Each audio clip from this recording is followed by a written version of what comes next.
Y él me dijo, estos son los que han salido de la gran tribulación y han lavado sus ropas y las han emblanquecido en la sangre del Cordero. Por esto están delante del trono de Dios y les sirven día y noche en su templo. Y el que está sentado sobre el trono extenderá su tabernáculo sobre ellos. Ya no tendrán hambre ni sed, y el sol no caerá más sobre ellos ni calor alguno, porque el Cordero que está en medio del trono los pastoreará y los guiará a fuentes de aguas de vida, y Dios enjugará toda lágrima de los ojos de ellos. Hasta ahí.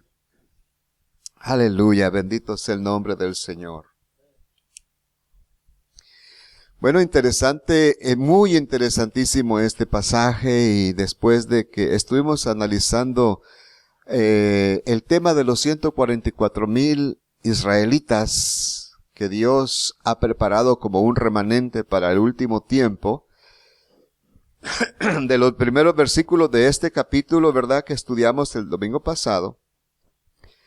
Ahora pasamos a esta otra visión, a esta otra parte de esta visión de este capítulo, donde una multitud diferente a los que el apóstol Juan ve en los primeros versículos es vista ahora en el cielo. Al principio que leíamos el domingo pasado, los primeros versículos de este capítulo, la ordenanza que se le daba al ángel, ¿verdad?, de marcar a los 144,000, se entiende que ellos estaban siendo marcados y estaban en la tierra. Y la razón por la que eran marcados era por las plagas que habrían de venir sobre la tierra, acerca de lo cual, una de las plagas que habría de venir sobre la tierra serán las langostas, en el capítulo 9, ahí en Apocalipsis capítulo 9. Si lo tienen allí, dice, voy a leer desde el principio, dice, el quinto ángel tocó la trompeta y vi una estrella que cayó del cielo a la tierra.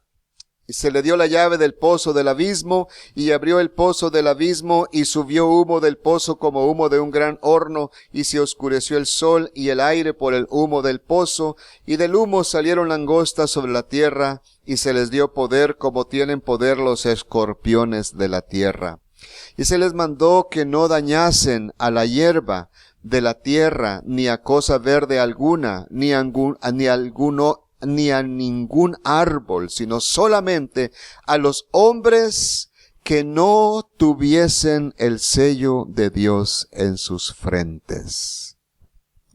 Esa es la referencia a la razón por la que los 144,000 fueron sellados. Es para que fueran preservados y que no vayan a recibir daño de las cosas que habrán de venir. Entonces, eso nos da a entender que esos 144,000 estarán sobre la tierra cuando estos juicios de Dios comiencen a salir. Pero esta multitud que vemos ahora desde el versículo 9 en adelante, del capítulo 7, verso 9 en adelante, ¿quiénes son? ¿De dónde han salido? ¿A quiénes se refiere? Y este pasaje, hermanos, ha creado gran división en la iglesia cristiana durante muchos tiempos, durante todos los últimos tiempos particularmente. Porque muchos no ven en este grupo, esta multitud, que sea la iglesia, sino que muchos ven que es un grupo de israelitas que son convertidos, aparte de los 144,000, ¿verdad? Que es el trabajo de los 144,000, dicen ellos, que salen a evangelizar el mundo, y como resultado se convertirán muchos. Una gran multitud, un gran avivamiento habrá en esos tiempos. Otros tienen problemas con la palabra que dice que estos han salido de la gran tribulación. Dice, no puede ser la iglesia si se cree que la iglesia no pasará la tribulación, ¿verdad? Porque obviamente y claramente lo dice aquí, que estos salen de la gran tribulación, como dando a entender que este grupo será rescatado después de los juicios de Dios y de la ira de Dios y todo lo que va a venir sobre esta tierra. ¿Cómo podemos entender este pasaje para tener nosotros una buena defensa del Evangelio, de lo que creemos? Si alguien te pregunta a ti en algún día, hermano, ¿estos quiénes son? ¿De qué está hablando la Biblia de esta gran multitud que nadie podía contar? En estos tiempos es bien importante que usted y yo, como cristianos evangélicos, podamos dar razón de nuestra fe, de lo que creemos, cuando alguien nos pide razón, de una manera clara, de una manera sensata, que tiene sentido, y que podamos nosotros apoyar con la Biblia misma, con la palabra.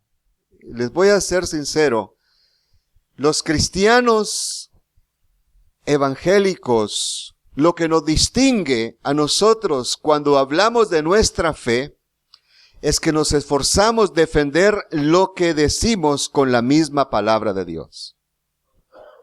Amén. Lo que la Biblia dice, acomodando lo espiritual a lo espiritual. Si alguno habla, dice Pablo, hable conforme a las palabras que Dios da.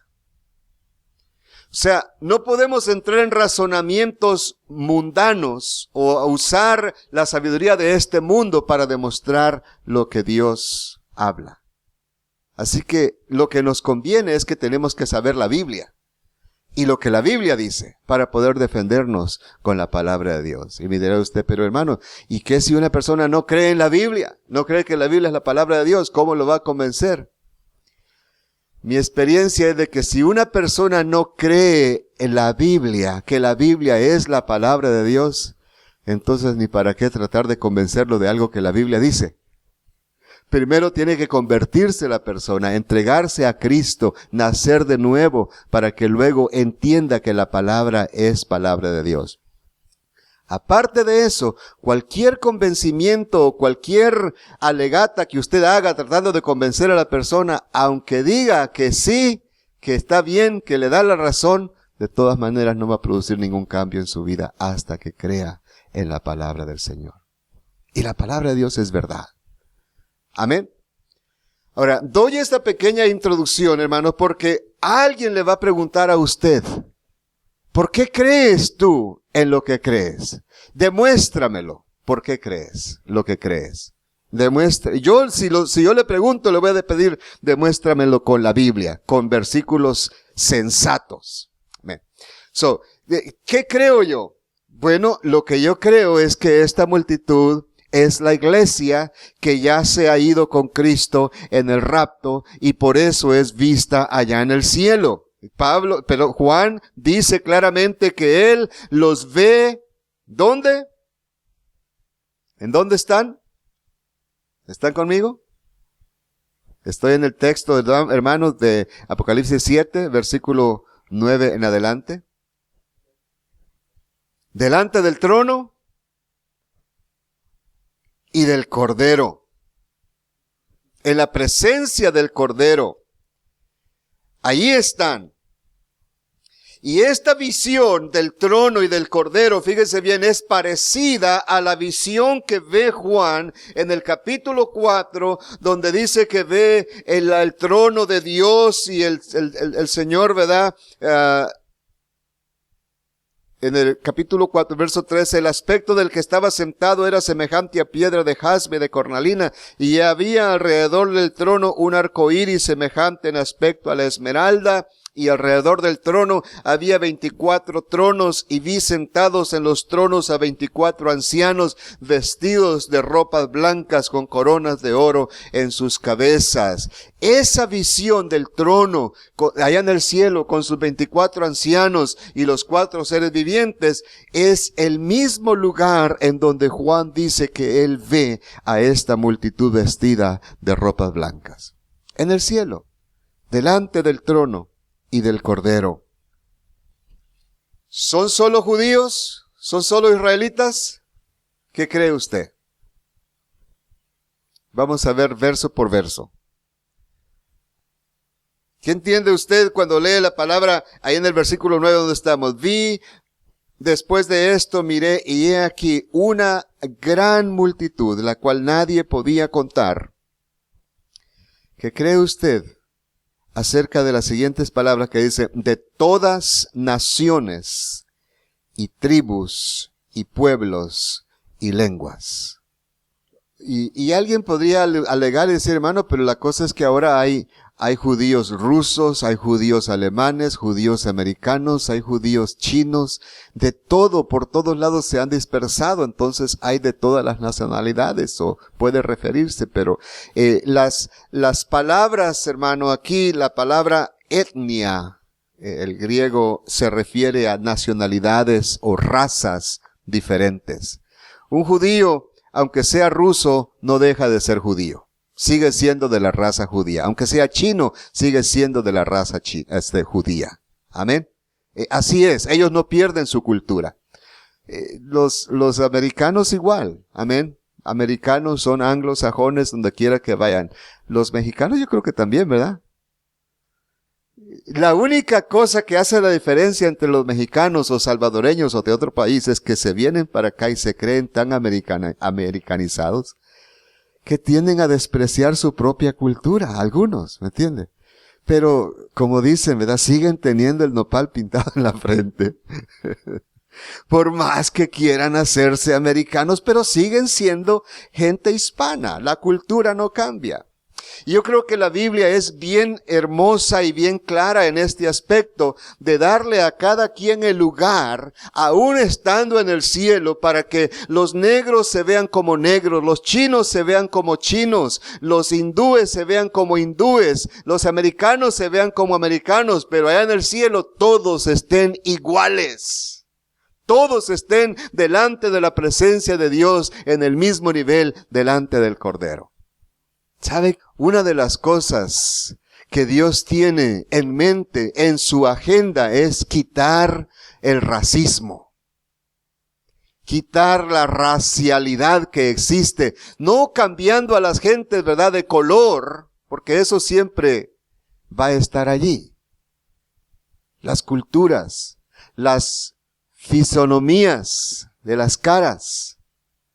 Pero ¿sabe lo que Dios va a hacer?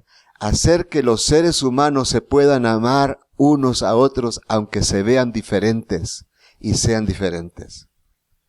Porque eso es precisamente lo que las diferentes razas ocasionan. Que gentes no se caigan unos a otros porque se miran diferente o porque actúan diferente. Amén. Y automáticamente uno hace juicios. Usted ve una persona medio trompuda, porque así es, ¿verdad? De fisionomía trompuda, y dice, ese es trompudo, no me cae. Porque se mira como que todo el tiempo anda todo así, enojado. Y no es eso, solamente juicios que nosotros nos hacemos en nosotros mismos para discriminar a otras personas, basado en su color o basado en cómo se mira su aspecto. Y eso nos estorba para amarnos los unos a los otros. Amén. ¿Y sabe cuál es el mandato que Dios dio? Amaos los unos a los otros como yo los he amado. Y es un estorbo para la gente poder amar a alguien de su diferente raza y cultura. Pero aquí Dios nos va a dar por los suelos con todos esos prejuicios. Al final, poniéndonos todos juntos, haciendo que juntos alabemos al Cordero. Esa visión, hermanos, es hermosa y creo que nos da a entender a nosotros el plan que Dios tiene con las diferentes razas y culturas. Amén. Tanto para los que se creen mucho, para que no se crean más que otros, como los que se creen menos, los que se creen inferiores, que no se anden creyendo inferiores que los demás. Todos somos seres humanos creados a la imagen y semejanza de Dios. Amén. Al final, fíjense bien, la glorificación, que es de lo que vamos a estar hablando ahorita, es un proceso que se cumplirá igual, parejo, para todos aquellos que han creído en Cristo Jesús y han lavado sus ropas en la sangre del Cordero.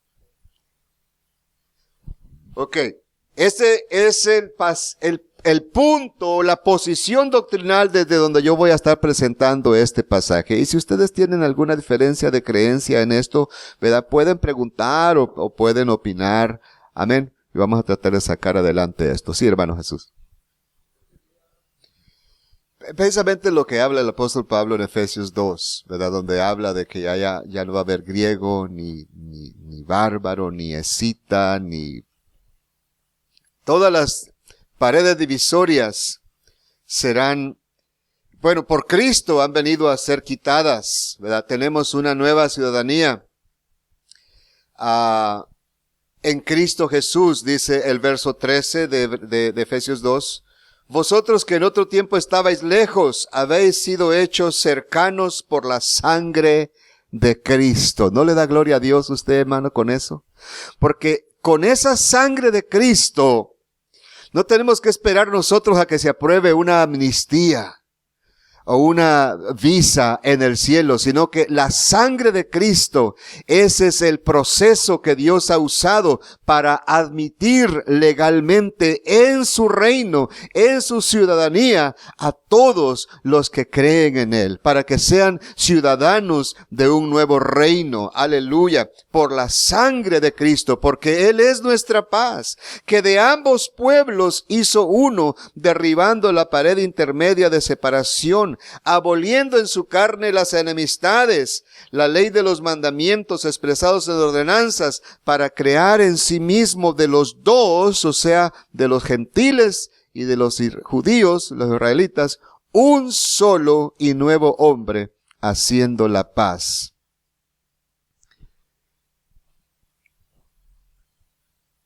Esa es la transformación de la que estás hablando, hermano Jesús. De que esa transformación, ¿verdad?, hace que la persona tenga un carisma diferente, un amor genuino que lo hace conectarse. Pero no se debe de esperar de que en cuanto una persona se convierte a Cristo, luego se va a convertir en una persona así amable, buena. Eso es un proceso de maduración. Personas van madurando, pero primero es el cambio, la transformación. Pero el final de esa persona, donde quiera que esté, fíjense bien, que se convierta a Cristo, el final es terminar allí donde acabamos de leer en Apocalipsis 7, delante del trono del Cordero, vestido con vestiduras blancas, con cuerpo glorificado, capaz de estar delante del trono de Dios. ¿Sabe qué es lo que se dice acerca de Dios o de la presencia de Dios, hermano? Que ninguna carne puede estar delante de Él. Ningún ser humano puede estar delante de Dios y vivir. Pero ¿qué es la característica de este grupo?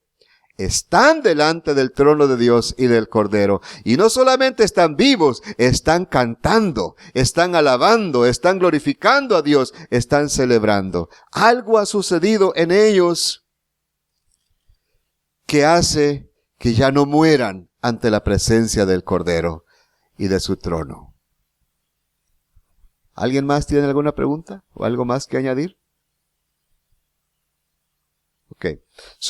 Con esta escritura, pues, entendemos que el rapto se ha llevado a cabo y el Señor ha levantado a su pueblo y ahora están delante de la presencia de Dios, vestidos de ropas blancas y con palmas en las manos. ¿Por qué están vestidos de ropas blancas?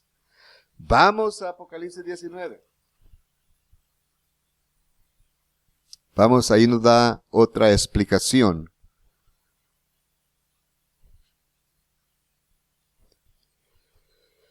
Apocalipsis 19, verso 6, vemos de nuevo esta gran multitud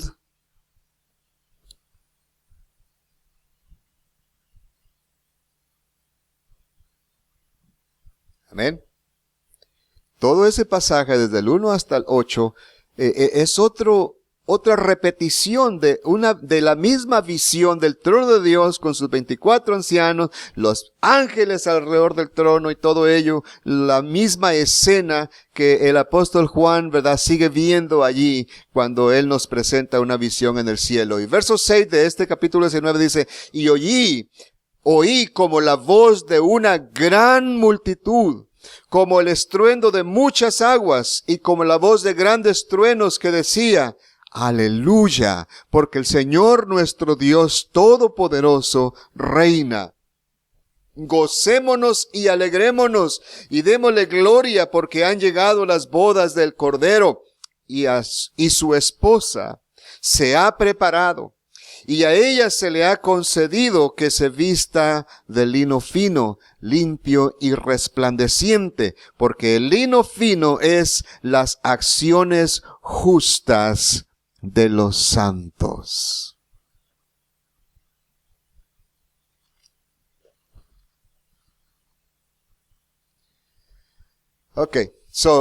En el último tiempo, al estar en la presencia del Señor, seremos vestidos con vestiduras blancas, limpias y resplandecientes. Pero la pregunta es ahora, usted y yo, en nuestra alma, ¿usted cree que nosotros tenemos una vestidura blanca que hemos recibido del Señor? ¿O solamente el alma está blanca? ¿Cuándo está blanca, verdad? Porque de vez en cuando también se ensucia. El alma es adúltera. Aunque el alma la hizo Dios, ¿verdad? La hizo para que se deleite en las cosas buenas de Dios, pero también esta alma, como está pegada al cuerpo, a la carne, también tiene la capacidad de deleitarse en lo malo y se ensucia. Y cuando debería de estar blanca todo el tiempo, ¿verdad? A veces hay manchas en nuestras vidas, tenemos que estarlas limpiando. ¿Qué cree usted? ¿Ya tenemos una vestidura blanca, sí o no? ¿En qué se basaría, hermano Jesús, para demostrar que nosotros ya tenemos una vestidura blanca? Porque noten esto. La vestidura es símbolo de ser justos delante de Dios. Justicia delante de Dios. What's that? So we might just have a partial. We're not perfect yet. Okay. All right. Ayúdenme con esto. Amén. Porque esto es importantísimo. Si usted no cree que tiene una vestidura blanca que cuidar, lo más probable es que no se va a cuidar.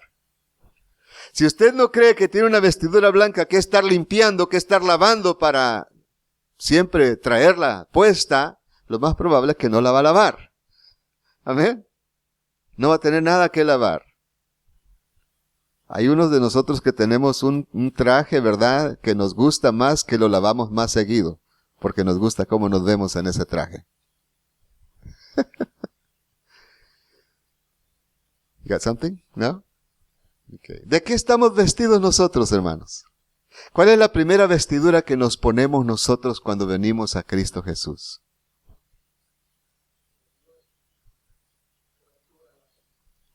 Amén. Es interesante, hermano, este pasaje porque nos dice que porque ellos han emblanquecido sus ropas y las han lavado en la sangre del Cordero.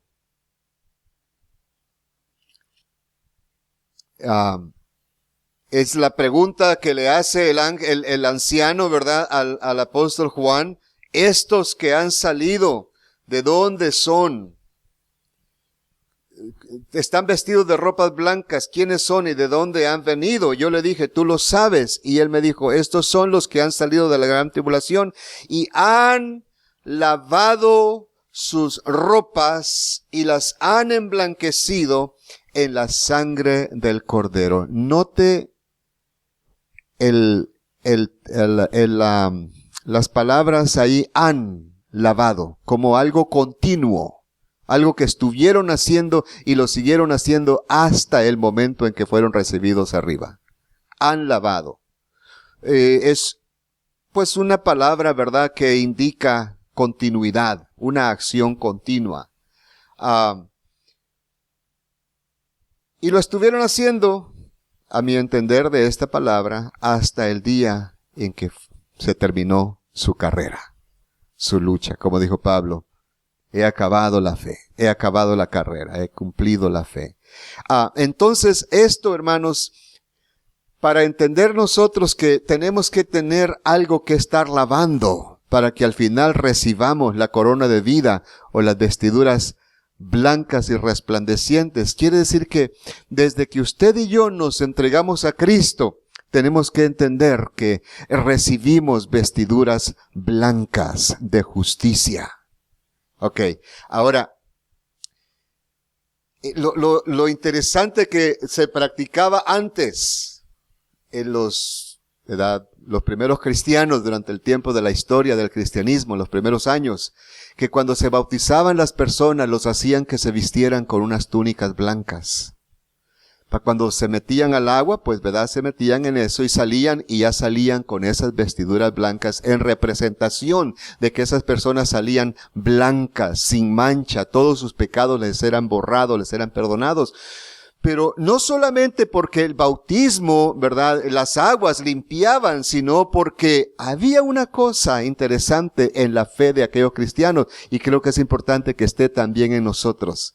Cuando nosotros aceptamos a Cristo Jesús, lo que aceptamos es el trabajo que Él hizo en favor de nosotros. ¿Están conmigo? Él trabajó, Él obedeció, Él sirvió al Padre, cumplió la ley, y Él en toda su manera de vivir, Él fue justo, Él fue recto, Él fue perfecto. ¿Por quién lo hizo? ¿Por Él mismo o por nosotros? Él lo hizo por nosotros, Él lo hizo por nosotros. Él fue a la cruz por nosotros. Él murió por nosotros, pero también vivió por nosotros. Él fue justo en toda manera de vivir. ¿Y sabe qué es lo que sucede? Cuando usted le entrega su vida a Cristo, escuche bien esto y sígame. Cuando usted le entrega su vida a Cristo, amén, la vida de Cristo es puesta sobre usted. Es un intercambio que sucede. Entonces el cristiano es vestido de Cristo Jesús.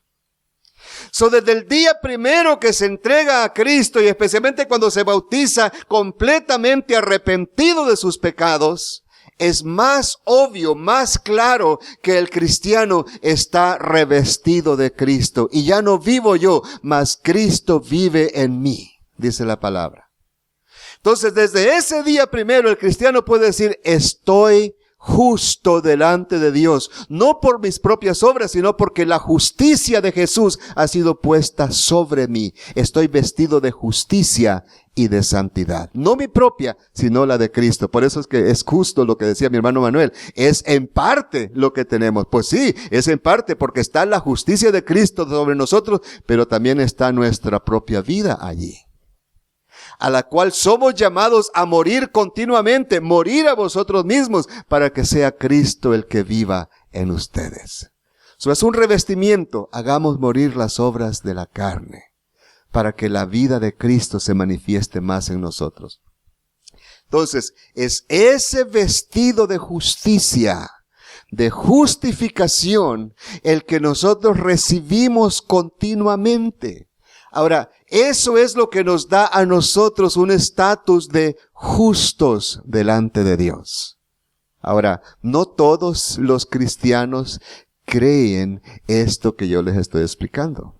Esto es lo que el apóstol Pablo enseñó, amén, y que vemos en muchas de las epístolas y en Hebreos, amén, y en Santiago inclusive, que aunque Santiago dice que la fe sin obras es muerta, ¿verdad?, no justifica, pero ¿sabe qué es lo que hace que nuestra fe sea con obras?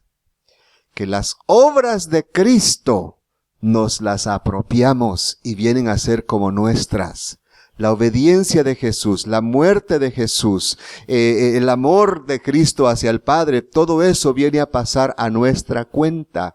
Entonces nuestra fe que ponemos en Jesús no está vacía, está llena de las obras de Jesús. ¿Amén? ¿O no amén? Okay. Entonces, esa fe es la que justifica al creyente. Y como le digo, no todas las personas creen en lo que se llama la obra de atribución. En inglés es imputing o imputation. Sí, hermana. Yeah. Okay. En Apocalipsis 19, hermana, vamos de regreso allí. Apocalipsis 19, versículo 8. Ahí es donde vamos a hacer la conexión. A que la blanqueza, lo blanco significa justicia. Okay. Eso es la manera como yo lo entiendo. Dice, y a ella se le ha concedido que se vista de lino fino, limpio y resplandeciente, porque el lino fino es las acciones justas de los santos. Okay. Entonces, las acciones justas de los santos comienzan. La primera acción justa que nosotros hacemos delante de Dios, ¿qué es? Creer en el que el Padre ha enviado. Es lo que Jesús les dijo a los fariseos después de San Juan 6, después de que le dio de comer y todo, ¿verdad? Y vienen siguiéndolo y luego le dice, Maestro, ¿qué obra buena debemos de hacer para heredar el reino de los cielos? Y les dijo, la única obra que tienen que hacer es que crean en aquel a quien el Padre ha enviado. Entonces, la primera obra justa que nosotros hacemos es creer que Jesucristo es el Hijo de Dios.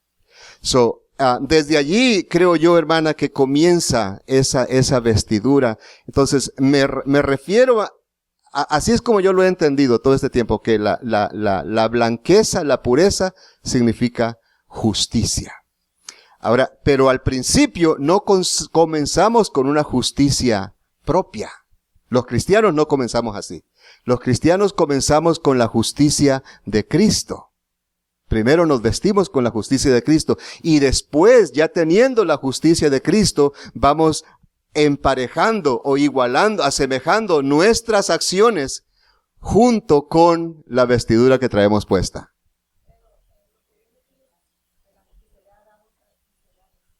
Es otro nivel, ya. Y a ese nivel se le llama la glorificación.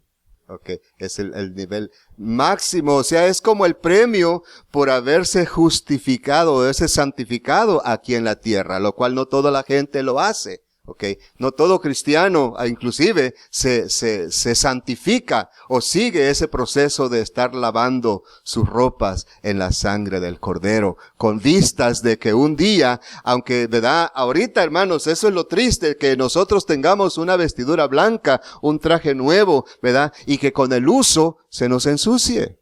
Y tengo que volverlo a lavar para podérmelo seguir poniendo, para que se mire bonito, si no, pues ¿cómo? Entonces, pero hay gente que no piensa eso. Es más, hay gente que ni siquiera piensa o cree que tienen una vestidura de justicia que se han puesto. Entonces, hay otro creer, hermanos, y esto es fuerte. Me voy a meter aquí un poquito en doctrina, en religión. Okay. El gran debate entre la Iglesia Católica y la Iglesia Evangélica es que la Iglesia Católica dice que el ser humano nunca puede ser declarado justo aquí en la tierra, porque eso de atribuir la justicia de Cristo al pecador no vale, no tiene sentido, no se puede entender eso, dicen ellos. Okay.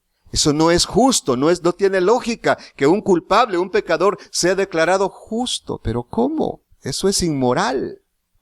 Entonces, dicen ellos, no podemos decir que seamos justos aquí en la tierra, sino que hasta que llegamos allá, y hablando ya de lo que estamos hablando aquí, ¿verdad? De Apocalipsis 19, cuando ya reciba la persona las vestiduras blancas, hasta entonces será declarado justo. Pero mientras, no. Ya. Sí, porque de allí, desde donde comienza ese pasaje, que es en Romanos 3, ¿verdad? Lo que acaba usted de citar, donde Pablo dice, ya hemos dicho de que no hay justo ninguno, ni judíos, ni gentiles, ni griegos, nadie, todos han pecado y han sido destituidos de la gloria de Dios. Pero después el argumento que sigue presentando Pablo allí es que Dios es el que justifica gratuitamente al que es de la fe en Cristo Jesús. Y ese es el gran dilema. Ese es el gran dilema. Ahora, nosotros los cristianos creemos en una justicia puesta sobre nosotros. Entonces, a la misma vez que podemos decir, no soy perfecto, todavía peco, todavía fallo, estoy en proceso de limpiarme, pero también por otro lado podemos decir, pero por parte de Dios ya soy declarado justo, porque la justicia de su Hijo ha sido puesta sobre mí. Ese es el misterio. Ahora, de esa justicia que hemos recibido, de esa vestidura de obra justa, eso es lo que seguimos limpiando, purificando cada día. Lo que a mí me gusta es que la sangre del Cordero fue derramada en la cruz del Calvario, amén, hace más de 2000 años atrás. ¿Y qué pasa con la sangre cuando es derramada, hermano? Se seca, desaparece, amén. Pero de alguna forma especial, creo que Jesús tomó, dice Hebreos, su propia sangre, y cuando Él subió al cielo después de resucitar, llegó hasta el trono de Dios llevando su propia sangre. ¿Cómo lo hizo? ¿Cómo colectó de su propia sangre para poder entrar hasta la presencia de Dios? Y la Biblia no dice esto, pero yo me inclino a creer de que todavía allá, delante del trono de Dios, está un bowl con la sangre del Cordero, como testimonio del pacto. Ya no está el arca del pacto, ahora es la sangre de Cristo la que está allí. Creo que de esa sangre es la que es tomada para rociar a cada cristiano que se entrega a Cristo Jesús, porque dice que somos llamados para ser rociados con la sangre de Cristo y para que obedezcamos al Cordero. Qué hermoso, ¿no? Lo primero es ese rociamiento para que seamos cubiertos, para que la sangre de Cristo, su Hijo, nos limpie de todo pecado. Pero después de eso, cada día de la vida del cristiano es una vida de limpiarse, de lavarse, de venir delante de la presencia del Señor y decir, Señor, lávame con tu sangre preciosa, límpiame, purifícame, no solamente con el fuego del Espíritu que purifica también, creo, y la palabra que también santifica, pero la sangre del Cordero de Dios. Amén. Inclusive Pablo, en Filipenses, después de decir que él no ha alcanzado ya todo y que todavía no es perfecto, pero después dice, pero todos los que seamos perfectos, sigamos esta misma regla. Sintamos lo mismo. Entonces, hay una perfección, ¿verdad?, que ya Dios ha obrado en nuestras vidas y en lo cual estamos completos en Él. Si entendemos la palabra perfecto como completo, estamos completos en Él. Okay, estos que están delante del trono del Cordero, volviendo a Apocalipsis, wow, qué rápido se pasó el tiempo. Volviendo a Apocalipsis 7, hermanos, versículo 10, dice, y clamaban a gran voz, diciendo, la salvación pertenece a nuestro Dios, que está sentado en el trono y al Cordero. ¿Por qué claman esto? ¿Qué tiene de significativo este clamor? ¿Qué ven ustedes en este pasaje que marque algo fuerte al leerlo como un testimonio para nosotros?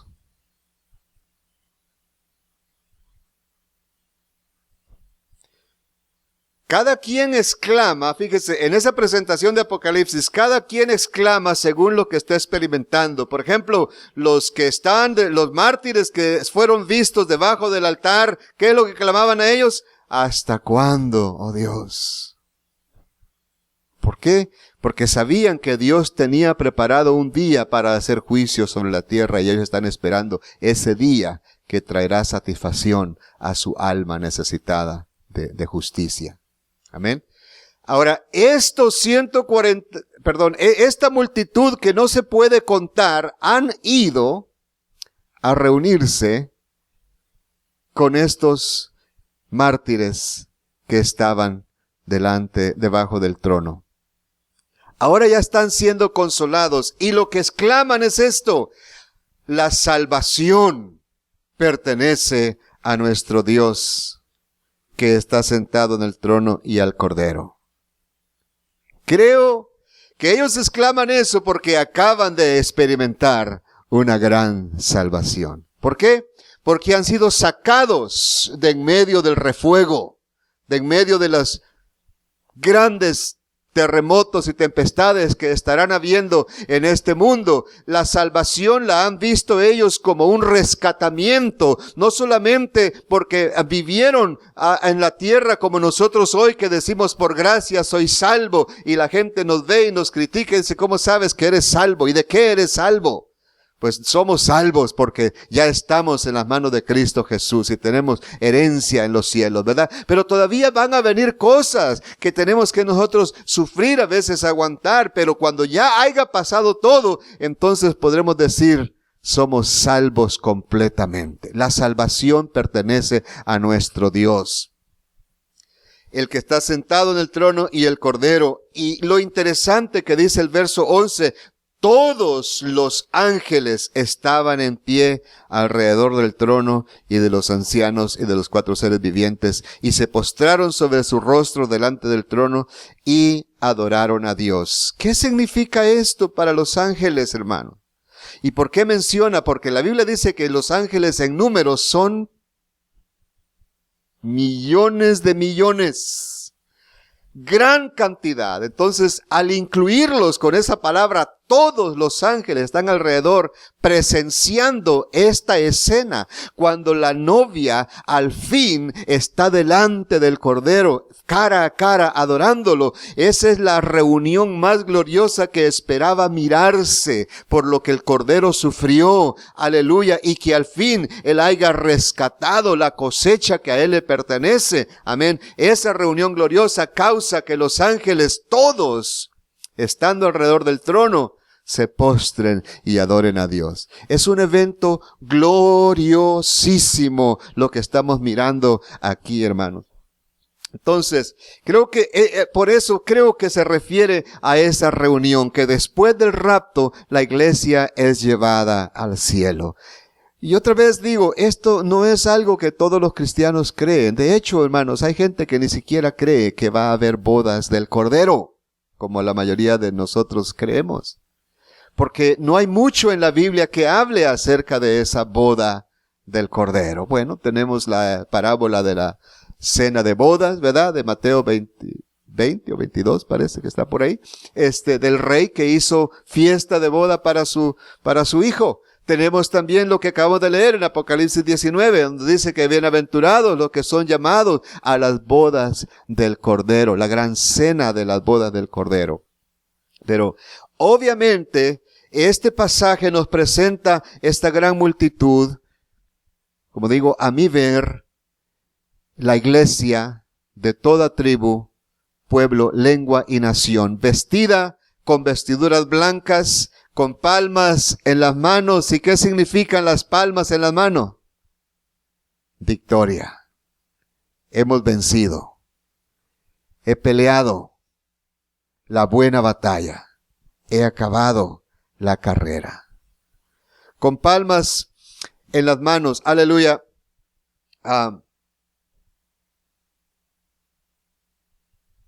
Los otros pasajes importantes, todos adoran a Dios, tanto los ángeles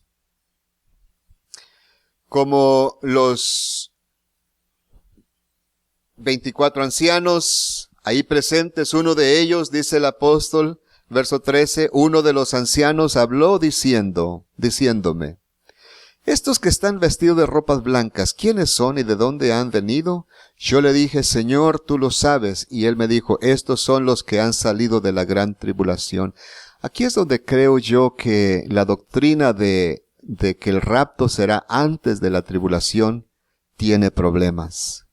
Okay. Tanto en este pasaje como en el que leíamos de Mateo 24:32, donde dice que inmediatamente después de la tribulación de aquellos días aparecerá la señal del Hijo del Hombre en las nubes, viniendo con poder y gran gloria, ¿verdad? Entonces aquí también se vuelve a enfatizar de que estos han salido después de la gran persecución que vendrá a este mundo, de la última persecución de los cristianos, de hecho, ¿verdad? Cual muchas veces vamos a ver en la Biblia que Satanás les será dado poder en el último tiempo de pelear contra los santos e inclusive vencerlos, lo cual se refiere a matarlos, ¿verdad? La muerte para el diablo sería como que que ya venció. Pero para el cristiano la muerte no es una pérdida. Pablo lo dijo, ¿verdad? Que el morir es Cristo, el vivir es Cristo y el morir es ganancia. Entonces, esa persecución es de la cual creo que se refiere a esto, ¿verdad? La tribulación. Han lavado sus ropas y las han emblanquecido en la sangre del Cordero. Ya hablamos de eso. Usted ya sabe lo que se tiene que hacer cada vez, ¿verdad? Que usted peca. No, es más, procure no pecar. Procure mantener sus ropas limpias, no metiéndose en el lodo, como la puerca lavada que se vuelve a meter en el lodazal. Procure mantener sus vestiduras limpias, como persona que sabe que trae un traje limpio, ¿verdad? No se va a meter usted debajo del carro a tratar de chequear algo allí cuando trae su ropa de salir. Así es que uno sabiéndose salvo, sabiéndose justificado por la obra de Cristo y entregado al Señor para morir al pecado y vivir para Cristo, no debe de andarse metiendo en el fango, en el lodo, en lo sucio, en lo inmundo para no ensuciarse. Pero si alguno se hubiere ensuciado, dice el apóstol Juan, en 1 de Juan 2, abogado tenemos para con el Padre a Jesucristo el justo. Y Él es la propiciación por nuestros pecados. Él es poderoso para perdonarnos de todo pecado y limpiarnos de toda maldad. Entonces, esa es la escritura que nos dicen cómo nosotros estamos continuamente lavando nuestras ropas en la sangre del Cordero. Número 2, si al caso usted cae, mancha sus ropas, peca, no deje que se acumule la mancha, hermano. Después es bien difícil lavar las vestiduras después de que ha dejado que la mancha dure allí muchos días y ponga mancha sobre mancha. Amén. Inmediatamente, hermano, que sucede alguna falla, tiene que mantener las cosas cortitas, cuentas cortas, rápido. Pedir perdón, decirle, Señor, perdóname, me ensucié, caí, he manchado mis ropas, Señor, lávame, te lo pido, te lo suplico, no quiero andar con estas manchas en mi vida, no quiero que mi alma esté sucia y que mi conciencia esté pudriéndose por dentro, purifícame, lávame con tu sangre preciosa. Y es a lo que se refiere la escritura que decía mi hermano Jesús, ¿verdad? También de Isaías, si tus pecados fueran como la grana, como la nieve serán emblanquecidos. Si fueren rojos como el carmesí, vendrán a ser como blanca lana. Esa es la garantía que el Señor nos da a nosotros, el poder que tiene esa sangre, que será más mejor que un jabón de lavadores. Amén. Si nosotros no aprovechamos eso en este día y no tenemos esto en mente, hermanos, para estar siempre lavados, limpiados y emblanquecidos, para ser tenidos por dignos de estar de pie delante del Cordero, entonces no estamos valorando la salvación. Hasta cuando uno viene a la iglesia, hermano. Si usted viene con su alma limpia, su vestidura limpia, ¿verdad? Si ya se prepara y viene, se siente más con gozo. Más digno de estar aquí y levantar sus manos. Pero si no, si viene siempre con vestiduras sucias, su alma sucia, su mente sucia, su conciencia negra y todo eso, hasta para estar en el culto le da pena a uno. Se siente débil, se siente inicuo, indigno. No puede celebrar con gozo. Pero usted y yo somos llamados a celebrar las bodas del Cordero. Amén. Vuelvo a Apocalipsis 19, verso 7, dice, gocémonos y alegrémonos y démosle gloria porque han llegado las bodas del Cordero y su esposa se ha preparado. Esa es la preparación continua. Su esposa se ha preparado y a ella se le ha concedido que se vista de lino limpio, blanco y resplandeciente. Yo creo, y esto es lo muy maravilloso, que aunque hayamos comenzado con vestiduras prestadas de Cristo Jesús, amén, comenzamos ahí con la justicia de Cristo, pero a medida que nosotros mismos perfeccionamos nuestra vida, ¿verdad? Dejamos que el Señor amolde nuestro carácter y hacemos lo justo. Después, no seremos vistos por justos solamente por la justicia de Cristo en nosotros, sino por nuestras propias obras también seremos vistos como justos. Y ahí es donde viene la coronación. Viene la transformación completa en donde todo cristiano creyente brillará con la gloria del Cordero. El vestido no será solamente blanco, será resplandeciente. Amén. Wow. ¿No parece que impacta mucho esa buena noticia, hermano? No parece que los impacta mucho el pensar, how would I look like on white and glowing? ¿Cómo me miraría yo de blanco y resplandeciente? Caminando por ahí como una de esas, ¿ha visto las fireflies en la noche? Bueno, aquí no se miran, ¿verdad?